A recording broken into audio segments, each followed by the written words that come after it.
રાજકોટના પ્રથમ નાગરિક જ્યારે મારા વોર્ડમાં પધારે છે અમે અભિનંદન આપ્યા, આવકાર્યા છે અને ફૂલહારથી સન્માન કર્યું છે અને કહેવું છે કે અમારા વોર્ડમાં જે અટકેલા પ્રશ્નો છે, જેવા કે ડીઆઈ પાઇપલાઇન નાખવાનો, ડ્રેનેજનું, ઓકળા સફાઈનું, આજી નદી રિવરફ્રન્ટનું, રામનાથ મહાદેવના મંદિરની જે ગંદકી છે એ દૂર કરવાનું અને રોડ રસ્તા, આ બધા જ પ્રશ્નો મેં લેખિતમાં 15 પ્રશ્નો રાજકોટના મેયરશ્રીને સુપરત કર્યા છે અને અપેક્ષા રાખું છું રાજકોટના મેયરશ્રી એ મારા પ્રશ્નો સોલ્વ કરે.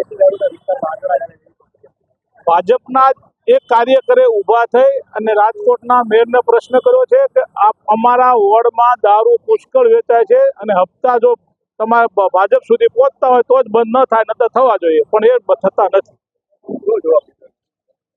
જોઈ લેશું. આ એક જ કેસેટ છે જનરલ બોર્ડમાં હતી, એની જગ્યાએ આ કેસેટ જોઈ લેશું. વનરાજસિંહ નવુભા જાડેજા રજૂઆત કરી કે મારે ખોડિયારનગર 32-34 માંથી આવું છું. ખોડિયારનગરમાંથી કાયમી માટે મારે પાણી ખરાબ પાણી આવે છે અને નળ ખોલો એટલે દારૂ નાથો નીકળે 3-4 મહિનાથી અને નથી પાણી ઉપયોગ આવતો નાવા ધોવામાં, કપડાં ધોવામાં, ક્યાં ઉપયોગ આવતું નથી. વિસ્તારમાં તો મને નથી ખબર, મારા 34-35 નંબરની મને ખબર છે, 37 શેરીની.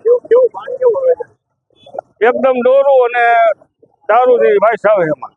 રજૂઆત એટલે મારી અહીંયા 3 થી 4 ફેરે 5 ફેરે મારી કંપની છે, એ લોકો આવે રિપેરિંગ કરે, ખાડા કરીને વળી પૂરે, ખાડા કરીને વળી પૂરે છે, એવું કરે છે. થઈ જાય એવું કહે છે. અત્યારે પ્રોબ્લેમ સોલ્વ થઈ ગયો, 10-15 દિવસમાં પછી શરૂ થઈ જાય પાછું.